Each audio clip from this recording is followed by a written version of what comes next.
Good evening, I'm Adrienne Arsenault. And I'm Andrew Chang. Tonight, new advice for 12 to 15-year-olds. You can get vaccinated. I'd really like to see the kids get it.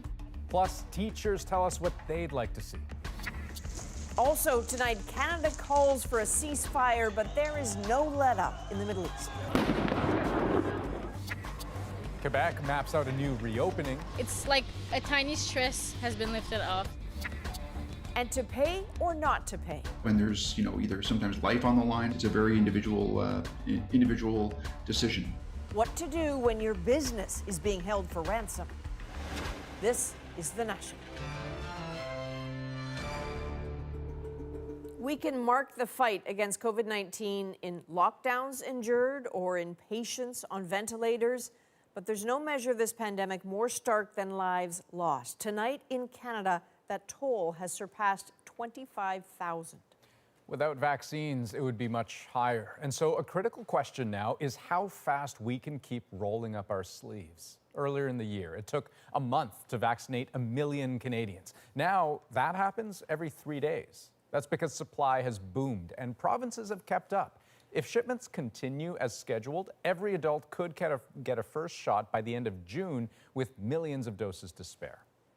But as of today, more than 1.5 million kids across Canada have full clearance to start receiving the Pfizer vaccine.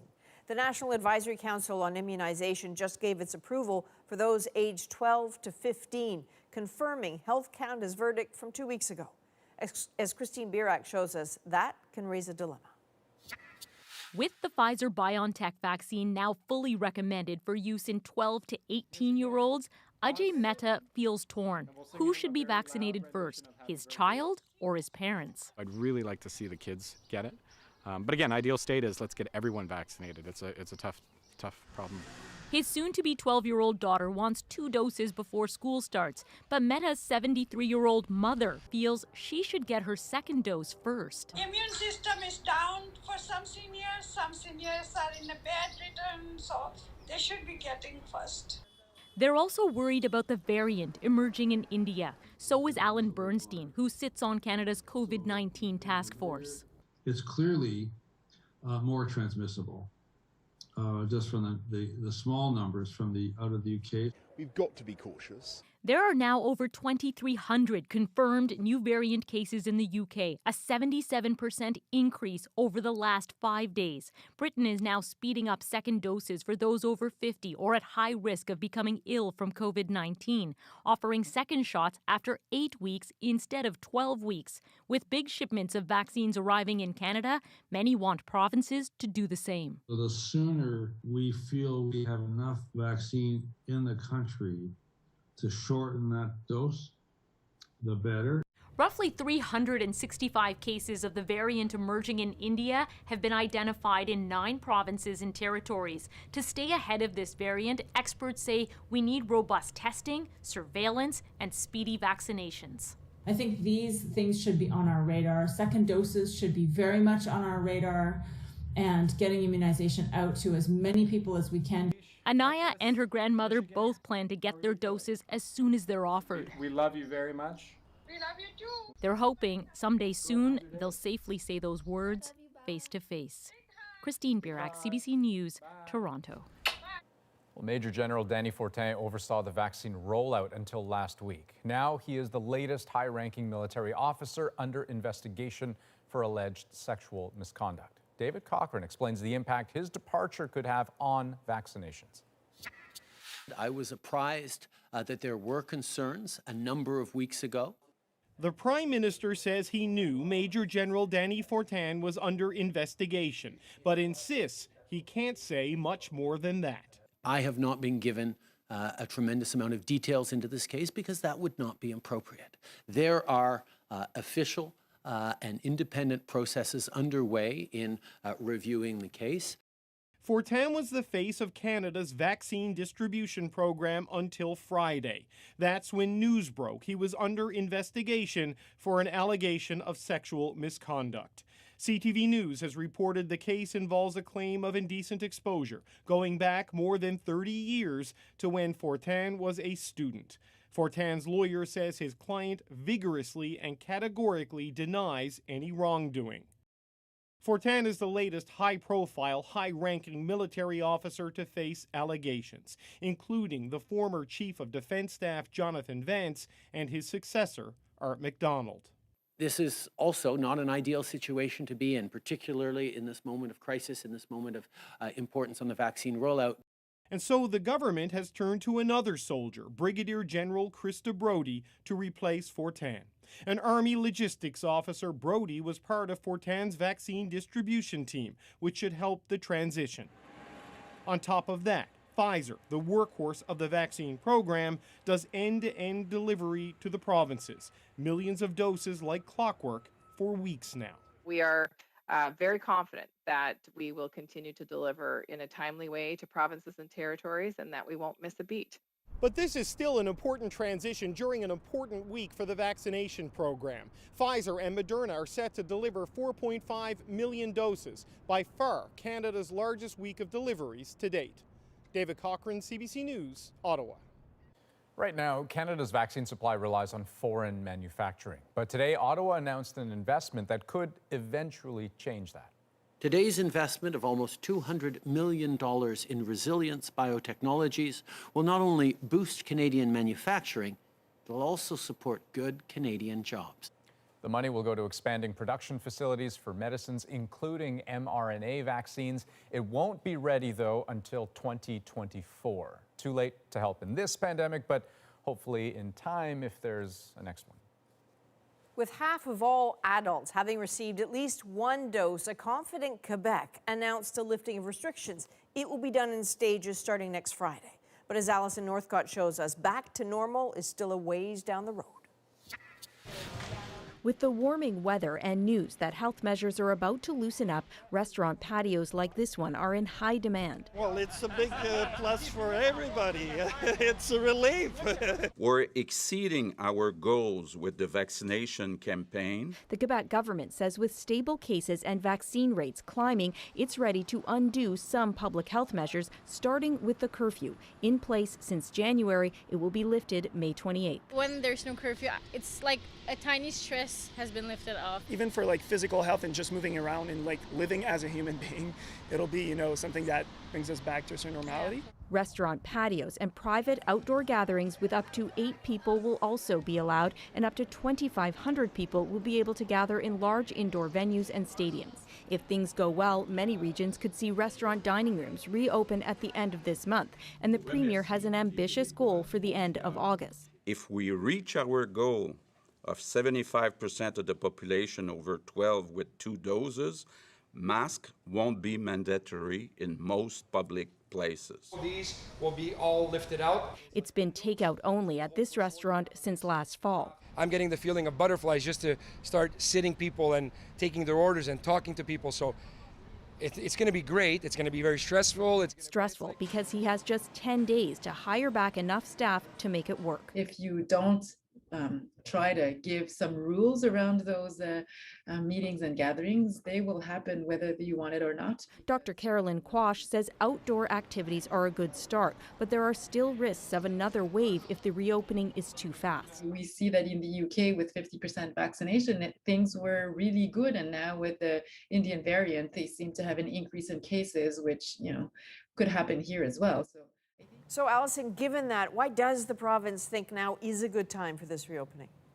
Well, the province says it's taking a progressive approach. And in the next coming months, things could really return to almost normal with this plan. But the province says it all really depends on people getting their vaccinations, including the second doses, and on cases and hospitalizations remaining under control. Any changes or problems there, and the plan could change.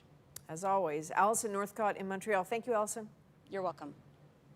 A fast-moving wildfire continues to threaten Prince Albert, Saskatchewan. Plumes of smoke filled the sky northeast of the city today. More than 30 homes have been evacuated. Hundreds of people are on standby, and thousands are without power from a fire that's been driven by high temperatures and strong winds. Fires have also forced evacuations in Manitoba.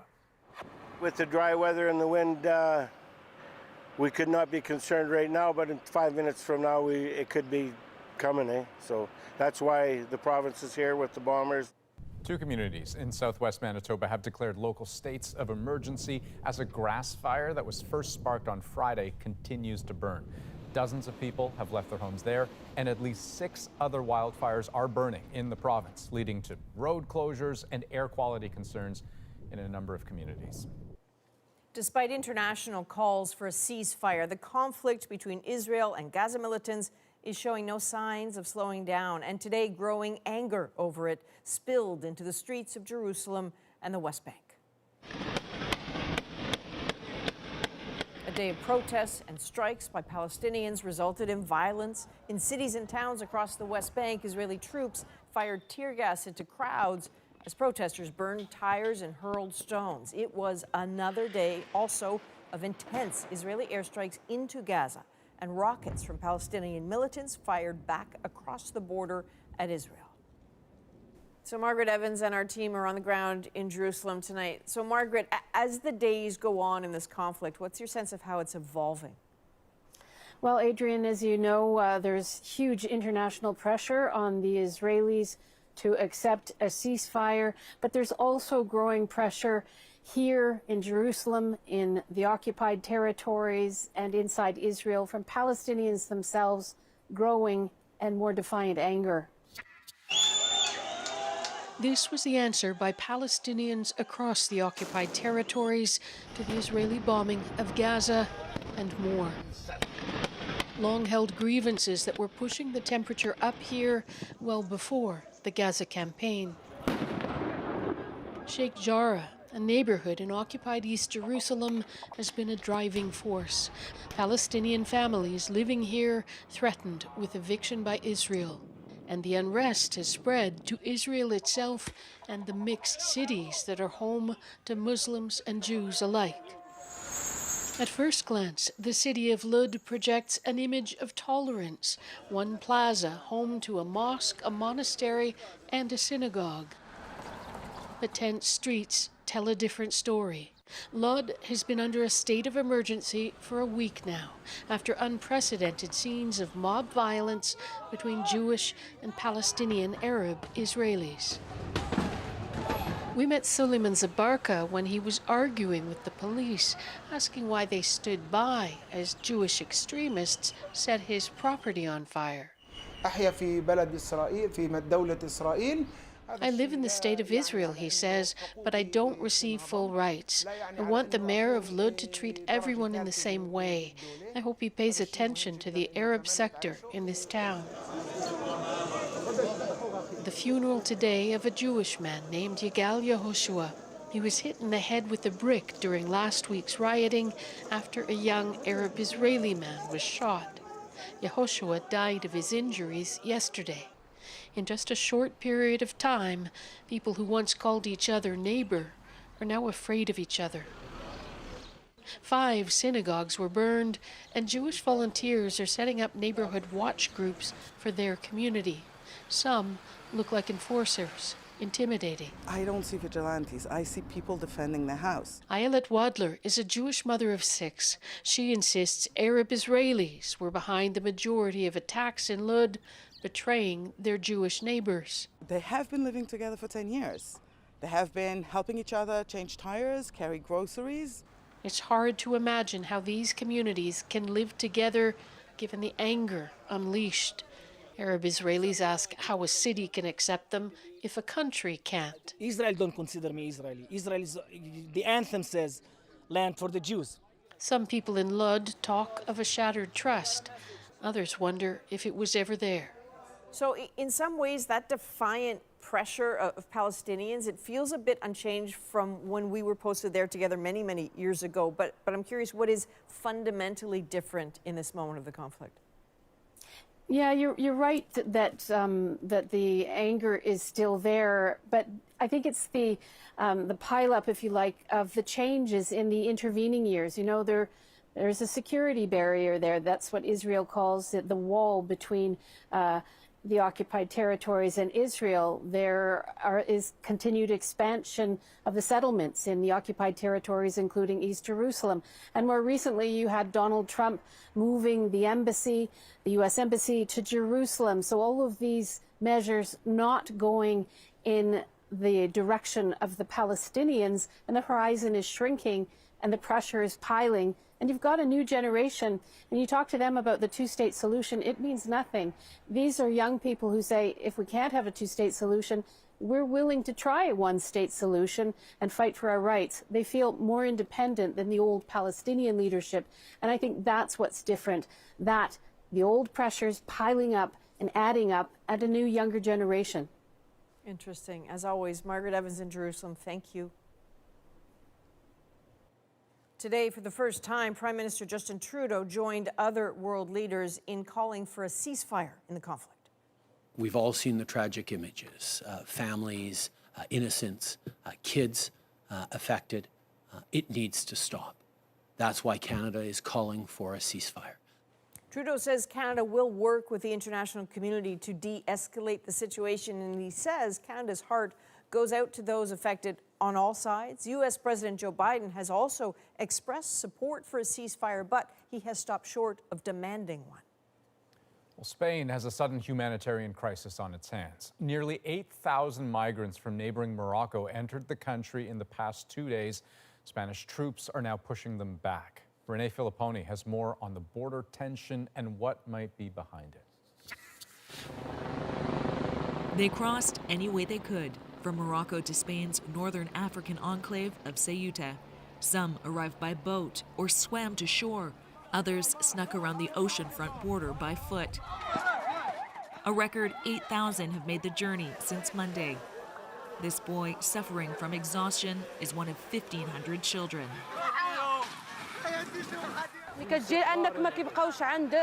When you have no money and have to pay rent and take care of your children, you can't afford to be scared, says this woman. Many of the migrants are Moroccan and say they are fleeing poverty made worse by COVID. The Spanish government has called in the military, and there are accusations the Moroccan government isn't doing enough to patrol the border. Today, Spanish Prime Minister Pedro Sanchez seemed to allude to that, saying Spain has always regarded Morocco as a partner and a friend and should continue to be so. Tensions have been simmering since Spain agreed to treat Western Saharan politician Brahim Ghali for COVID. He's leading the region's fight for sovereignty from Morocco. Thousands of migrants have already been sent back to Morocco. Others have ended up here at this overcrowded reception center with little room to distance during the pandemic. This humanitarian worker is worried about the conditions, especially for children.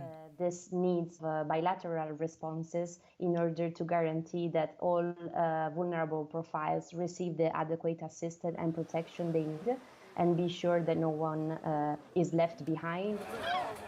But hope of a bilateral response in this humanitarian and diplomatic crisis became more challenging tonight as Morocco recalled its ambassador to Spain.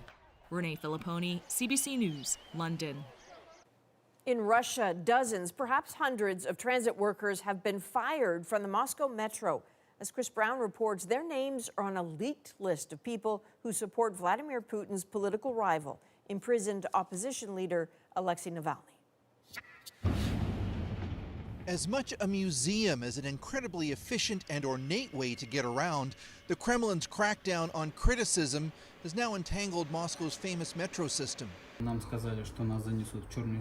They told us we'll be blacklisted and we'll never get a decent or normal job again, said Alexander Ivanov, fired after driving trains for 4 years.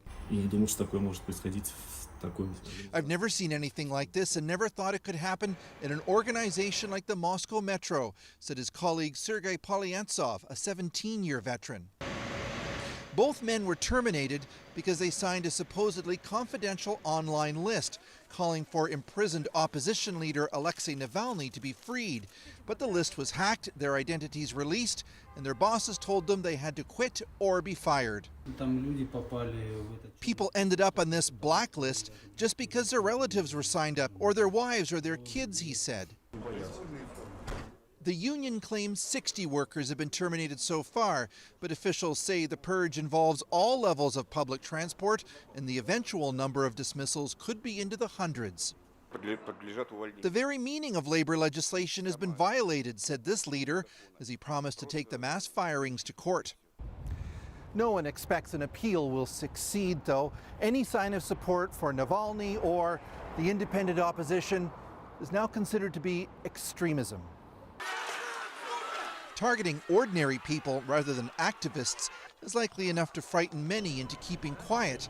Then again, it's also risky, says this expert on Russian domestic politics. But once you start repressing at the mass level, I mean, time and time again in autocracy after autocracy, we've seen how that creates a backlash. Both fired employees told us driving trains was their dream job, and they don't know what they'll do next. They're now on a secret police blacklist that's growing longer by the day. Chris Brown, CBC News, Moscow. Well, actor Charles Grodin has died, and if his name doesn't immediately sound familiar, this may jog your memory. Oh, baby, it's not even Saturday night. Who are you talking to?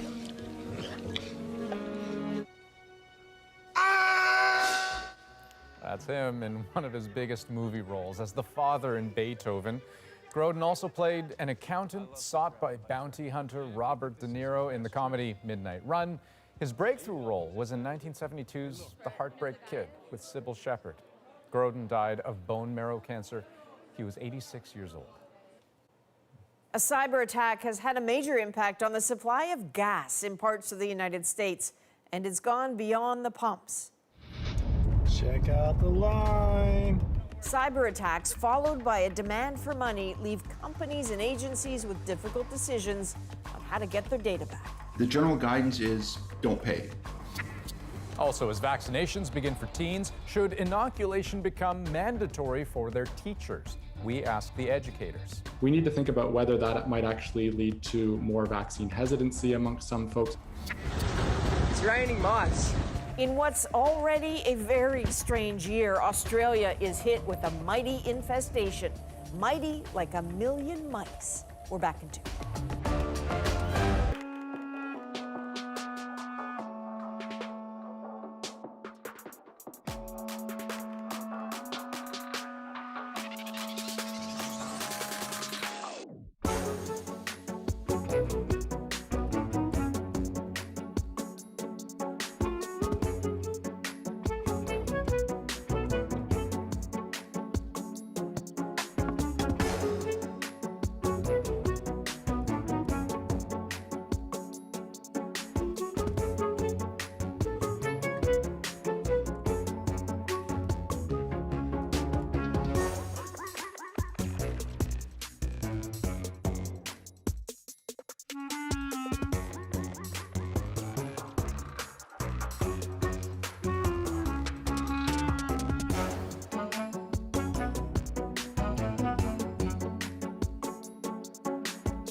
Welcome back.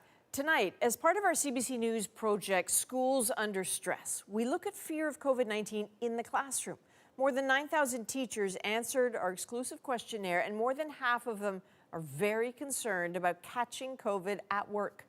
Deanna Sumanek-Johnson shows us how solving that raises some ethical questions. Let's play hide and seek. Jill Murray's 4 children are all too young to get COVID-19 shots, but they're still at risk of contracting the virus. That's why she wants all their teachers vaccinated. 100%. Like, It's a no-brainer. I mean, your number one job when you're working with kids is to keep them safe. So I think it should definitely be a requirement. Most teachers seem to agree. Almost 70% of Canadian educators who responded to a CBC News questionnaire said that vaccines should be mandatory for school staff. But that's not a requirement anywhere, nor is it even possible right now. In places like Ontario, teachers only became eligible for their first shots just weeks ago, and some are still waiting. By September, most teachers who want them will have had one shot or even both. But in our questionnaire, about 20% of respondents don't agree vaccines should be required. So can school boards make them mandatory? They'd have a strong case, says this employment lawyer. An employer is required to keep their workplace safe. And one way we can do it with a global pandemic is to ensure that our workforce is vaccinated. Teachers already get mandatory shots against other illnesses, but with COVID-19, governments and employers may want to proceed more cautiously, says this bioethicist. While I personally think that there's good ethical reasons to have vaccine requirements, we need to think about whether that might actually lead to more vaccine hesitancy amongst some folks. Teachers' unions seem in no rush to endorse a vaccine requirement. Well, it's a matter of choice. There are people who will have to check with their healthcare providers and decide what's best for them. So far, no province has indicated if it plans to order vaccinations as a condition for teaching. One more question to be answered before students and teachers can head back to school in the fall. Deanna Sumanak-Johnson, CBC News, Ancaster, Ontario. Well, it would appear there's plenty of enthusiasm among students to get vaccinated, but there are still important questions about how they should get the shot. Our doctors will weigh in on the vaccination rollout for teens. Plus, if somebody says go to hell, I see the hell. The realities of COVID among essential workers. We speak with those who have little choice but to go to work and face the threat of infection. Stay with us.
welcome back. With the news that NACI is now recommending the Pfizer vaccine for kids aged 12 and up, we wanted to explore why and how that might actually work on the ground. So joining me now, Dr. Fatuma Kakar, a pediatric infectious diseases specialist in Montreal.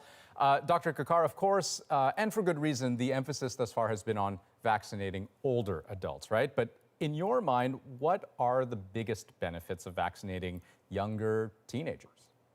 I mean, this is such a big deal for the teens themselves. So not because they're sick from COVID, but because they've been so distressed from the effects of being out of school, not being able to see their friends, and having a normal life. And our mental health diagnoses, our hospitalizations from psychiatric disorders are through the roof across the country.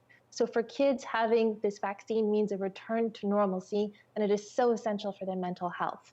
And also, we forget how stressed these kids have been with the fear themselves of getting COVID and the fear of bringing home COVID to their parents and their grandparents. So it's really been a tremendous stress for teens, and we've really seen an effect on their mental health across the country.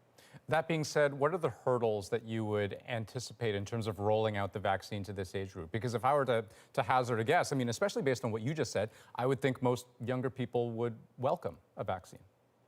So that's exactly it. I've been talking about it to my patients and their families, and there's overwhelming enthusiasm. But we know that the number one barriers for vaccines to kids is actually accessibility, because parents have to take time off work, navigate the system to make the appointment. So I really think it's important that vaccine access for children, especially vulnerable children, is as equitable as possible. So in an ideal rollout, it's going to be simple, and it'll get kids where they're easily accessible. So the ideal rollout would be something like a school-based program that's even and easy to navigate, that doesn't require complex online navigation for parents, and that they could easily access. Right, so schools, of course, being kind of the clearest example of that, of how you could ensure that rollout. I am curious, though, about the question of hesitancy, because, I mean, we know this has been a bigger obstacle, especially in those cultural communities where there isn't as much trust in healthcare to begin with. And you talk about how it's going to be parents in a lot of cases who are going to have to make sure that their kids get vaccinated. That hesitancy may also have a downstream effect on kids as well. It is, and to be honest, kids actually listen a lot to the news, and they're paying attention to what's being said around them. But kids can also, at an older age, consent for themselves. So it's really important that the right information is given to patients and their families. And I've had these one-on-one discussions, and it really sometimes just takes that one-on-one discussion and that assurance from a healthcare professional that the vaccine is safe to overcome this hesitancy. But it's important to say that we actually have to address the teenagers themselves and their parents. And so both groups need to get this information so that we're sure that we overcome this. Okay, Dr. Kakar, thank you very much for this. Thank you. And now let's turn to infectious diseases specialist Dr. Isaac Bogosh, who is also part of Ontario's vaccine distribution task force, of course, because Dr. Bogosh, I've got questions about how we might put all of this together. So Dr. Kakar raised this excellent point about equitable access. What is your experience there in terms of understanding why and whether some families might disproportionately be unable to access vaccines for their kids? Yeah, it's pretty clear that there have been inequities in vaccine allocation and, of course, vaccine administration throughout the rollout. But many of those are being ironed out and have been ironed out, and a lot of that's been done with putting in mobile clinics and pop-up clinics into the most heavily impacted areas. So, for example, you just lower as many barriers as you possibly can to vaccination by bringing vaccine to the people rather than bringing people to the vaccine. And there's various barriers, right? There could be language barriers, financial barriers, technology barriers, mobility barriers. There's just a tremendous number of barriers. And this equity piece is so important. You have to enable the most vulnerable populations and populations that are disproportionately impacted by the virus to have access to the vaccine. So, keep it in the pop-up clinics, keep it in the mobile clinics, get it in the schools, lower all barriers possible to enable those who are 12 and up to have access to this. Yeah, and I'm glad you mentioned schools, because she, of course, raised that example as well. How realistic is that, to have a school-based rollout in the near future? Like, is that something you would advocate for here in Ontario? Yeah, absolutely. I think it's a smart approach. It does lower barriers, and I think it's also fair to say that many of the public health units are stretched, but if there is capacity to put this in the schools, it would be a very, very reasonable thing to do. Is there a logistical challenge to doing so, or is that relatively straightforward given all of our experience with mass immunization sites and the pop-up clinics and such? Oh, I think it's totally feasible, right? We know how to bring vaccine to particular areas. We're already bringing vaccines to places of work, small, medium, and large. We're bringing vaccines to mobile clinics and pop-up clinics. We have teams all over the province who are well-versed and well-trained to do this, and they've been widely successful. So I think it would just be another page out of the playbook to put these into schools. And let's put a cap on this if we could. What, in your mind, would change in terms of how a 12-year-old could live their life once they're vaccinated? I think it's wonderful, right? You're just creating much safer environments for that individual, but also for those around them as well, right? That child is not in a vacuum. There's parents, there's grandparents, there's relatives. Some of them might be more prone to having a severe outcome. The child might want to participate in extracurricular activities like arts or sporting events. That creates a much safer environment. Of course, schools, when that individual goes back to school in person, it creates a much safer environment. Like, you can imagine they'll have a tremendous amount of confidence that they'll be protected, and they also have protected those around them as well. Dr. Bogosh, thanks for your time. My pleasure. It is a story straight out of a dystopian novel, When Mice Take Over. So gross. Australian farmers are dealing with a rodent plague and taking some extreme actions to try to get it under control. Plus, summer-like weather in some parts, but here's someone enjoying it a bit too much. We'll show you what happened.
welcome back. Tonight's milestone, more than 25,000 COVID-19 deaths, is a harrowing reminder of the risk we are still facing in this pandemic. But it isn't faced equally. Canadians who cannot stay home often pay a price for the public health choices others make. Joanna Miliota shows us for some essential workers, it is an almost unbearable burden. It's 10:30 at night, and 4-year-old Shanvi is fast asleep. Her mom, Kavita Upadhyay, gets ready for her night shift at a nearby factory. The buses can be crowded, so her husband drives her to work, and they can't leave Shanvi alone. There are a lot of people using the bus, and we have a kid, so we don't want to take that risk. It's better to be safe than to be sorry. Everything they do is about staying safe, because living and working in Brampton means confronting risk every single day.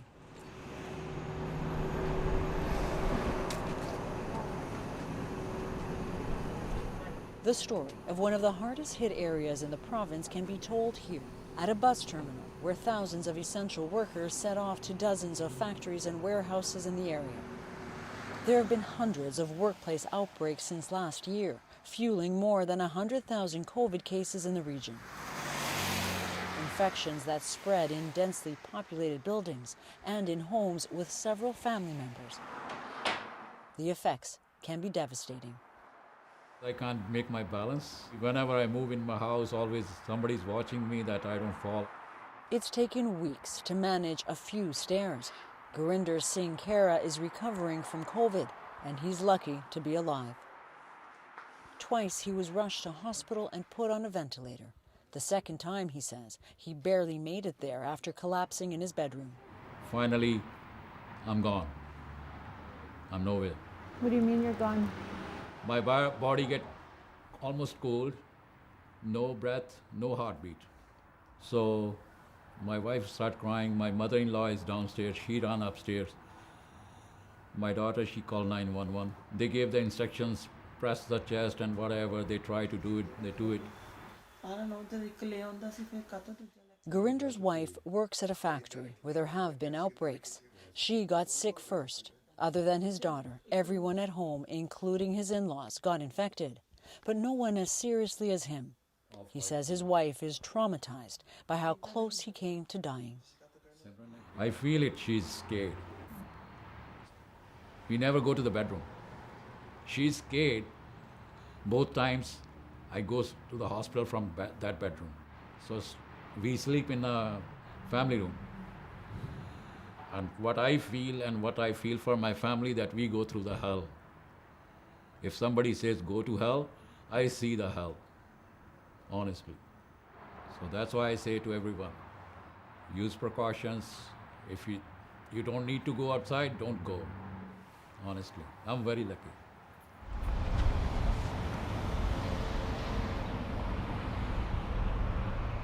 I'm a merchandiser, I'm a cashier, I take passport photos, I deal with customer service, I do a little bit of everything. People aren't aware. They come straight up to our faces to ask us questions or to show us something, or they follow us like literally right behind our back. They don't take into account that, you have to be far away from us.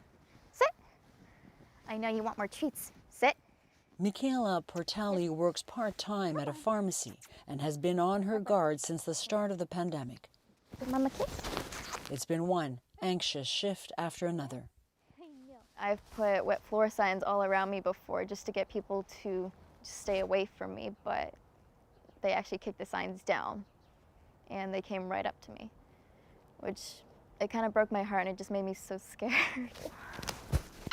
Michaela got COVID this past March. She suspects she got infected at work. It's okay. She's still recovering, but her grandparents who lived with her and her mom also got sick. They both ended up in hospital and both died within weeks of each other. And it took the lives of people that didn't deserve it. Michaela is still reeling. And to know that it could have came from somewhere that I was working from or someone that came too close to me, it breaks my heart. Because people don't realize how much damage they cause. It's hard to lose people when you're so young. I mean, they were in my support system. And to possibly know that I was the one who hurt them by bringing someone from my work. It's hard to live with myself. Yeah, okay. Let's run. It's been stressful.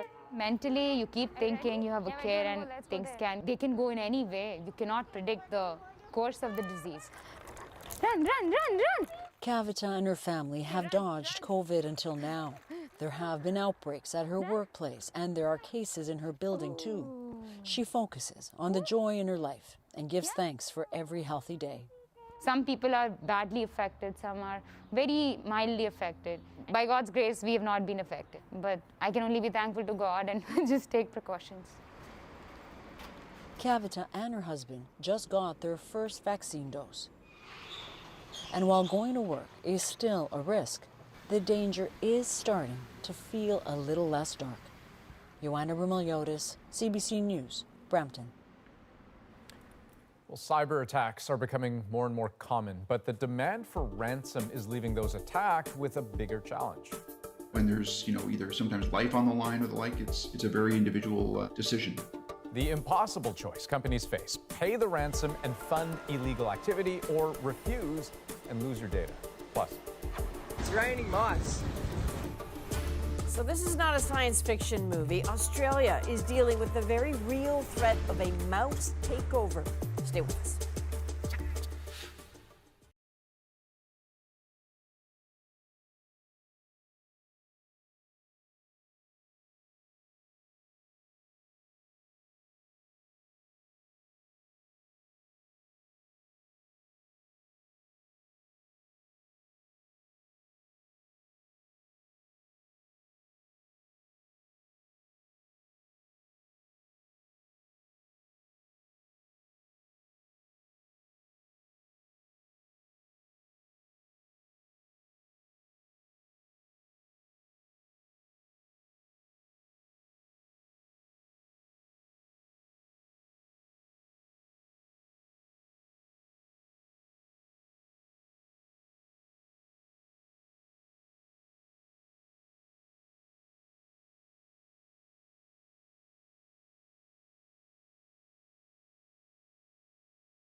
Well, this massive container ship broke a few records when it docked in Halifax late last night. At almost 400 meters long, it's not just the biggest vessel to ever dock in Canada, but actually anywhere along the entire eastern coast of North America. It can carry more than 16,000 shipping containers. McMaster University is dealing with some kind of a cybersecurity issue that has forced a number of its systems offline. Police say they are investigating, and the university says data is secure at this point. Local hospitals, though, are keeping an eye on the situation to ensure that they aren't affected.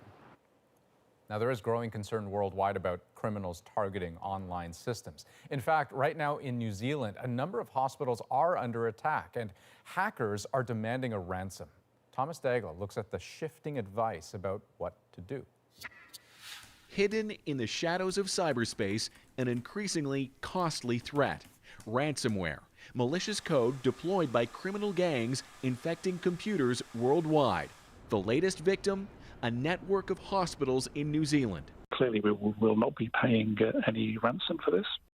Typically, a ransomware attack looks like this, with files encrypted unless the victim pays a huge sum. Last year, the city of St. John, New Brunswick refused. It's a significant threat. There were more than 4,000 ransomware incidents in Canada in 2020. Ireland's healthcare network fell victim too. Now, rebuilding its IT systems could require weeks of work and tens of millions of dollars, not to mention the cost in care. Our ability to get patients' history, our ability to look up patients' laboratory results are back to old-fashioned paper approaches. In a crunch, paying ransom might provide a quick fix, but remember, the money funds criminal gangs. The general guidance is don't pay. Though even this cybersecurity expert admits, when there's either sometimes life on the line or the like, it's a very individual decision. Consider the case of Colonial Pipeline. The major U.S. fuel distributor recently hit with ransomware. The attack is still causing shortages at the pumps, days after Colonial is said to have paid nearly $5 million in cryptocurrency ransom. Systems. Right around the time the White House said this. Victims of cyber attacks often face a very difficult situation, and they have to just balance often the cost-benefit. From the Mounties, this advice. The RCMP does not recommend paying a ransom because it says there's no guarantee the victim will get their data back, and it can encourage criminals to target more victims. The instruction remains, don't give money, but in all cases, victims still pay a heavy price. Thomas Dagg, CBC News, Toronto. In the category of just when you thought things were strange enough already, in southeastern Australia, farmers are dealing with a rodent infestation of epic proportions, a situation so dire, locals are calling it a plague. It's raining mice. Grain silos have been infested, crops decimated, and haystacks destroyed, costing farmers hundreds of thousands of dollars. The situation has been going on for months, but it seems there's no end in sight and not a lot of great ideas about how to solve it. The end of a long drought followed by healthy harvests may have created the perfect environment for the mouse mayhem. The New South Wales government says it will give $50 million in aid to help farmers battle the mice. The state has also requested special permission from the federal government to use an outlawed poison referred to as napalm for mice, but there is concern that could harm other wildlife. So gross. And in the Galapagos, nature has taken its toll on Darwin's Arch. This is what the rock structure, a UNESCO World Heritage Site, originally looked like until yesterday. Ecuador's Environment Ministry posted this picture of the arch without its top. A local official says it was the natural effect of weathering and erosion.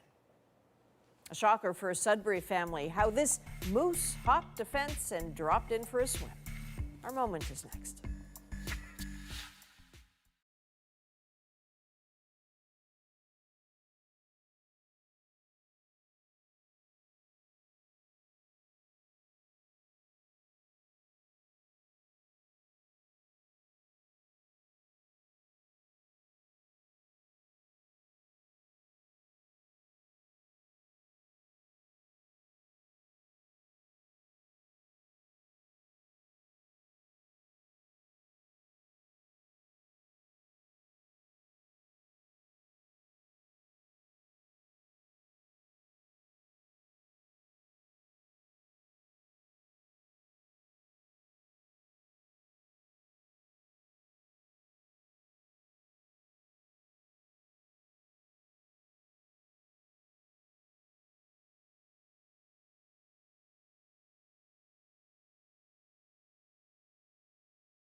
This free app brings you the news you want, local and international.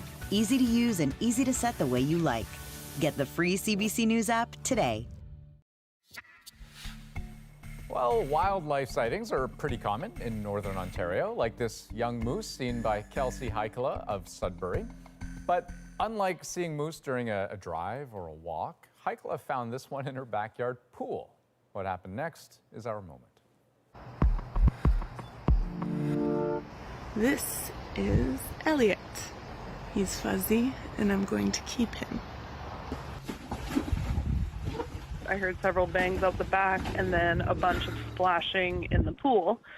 Now I know our pool's not open right now, but my kids were inside, so I was kind of like, well, who's in the pool? And it turned out to be a moose.